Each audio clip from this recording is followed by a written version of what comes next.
बंगाल की supreme council का अध्यक्ष था। इस तरह 1773 से 1785 तक वह भारत का प्रथम वास्तविक डी फैक्टो गवर्नर जनरल रहा। 1787 में भ्रष्टाचार के मामले में उस पर महाभियोग चलाया गया, लेकिन एक लंबे परीक्षण के बाद 1795 में अंततः उन्हें बरी कर दिया गया। 1814 में उसे प्रीवी काउंसिलर बनाया गया।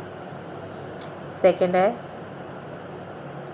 Lord Cornwallis. ठीक है, ये उनकी फ़ोटो है। तो Lord Cornwallis fort William presidency के गवर्नर जनरल रहे।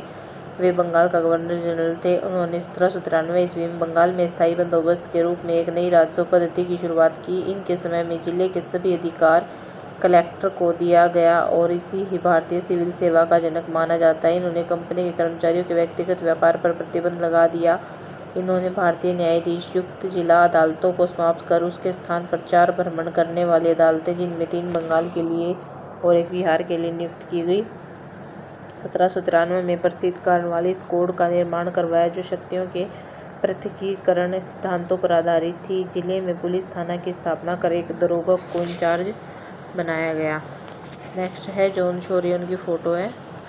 जॉन शोर प्रथम बैरन टैगनमाउथ 5 अक्टूबर 1751 14 से 14 फरवरी 1834 ईस्ट इंडिया कंपनी के एक ब्रिटिश अधिकारी थे। John Shore fort William presidency के गवर्नर जनरल 1793 से 1798 ईस्वी तक रहे। 1798 में उन्हें आयरलैंड के पियरेज में बैरन टैगनमाउथ बनाया गया था। नेक्स्ट है Lord Wellesley. Lord Wellesley fort William presidency के गवर्नर जनरल रहे। इन्होंने अपने आप को बंगाल का शेर भी कहा था। नेक्स्ट है Lord Minto. Lord Minto Bharat के गवर्नर जनरल रहे हैं। 25 अप्रैल 1809 को अमृतसर की संधि रणजीत सिंह और जॉर्ज मैटकॉफ के बीच 1813 में चार्टर्ड एक्ट पारित हुआ। ध्यान रहे लॉर्ड मिंटो 1905 से 1910 को सांप्रदायिक निर्वाचन का जनक के रूप में माना जाता है, क्योंकि इन्होंने पृथक प्रतिनिधित्व का उपबंध किया था। उस समय भारत के सचिव मार्ले थे। नेक्स्ट है लॉर्ड हेस्टिंग्स।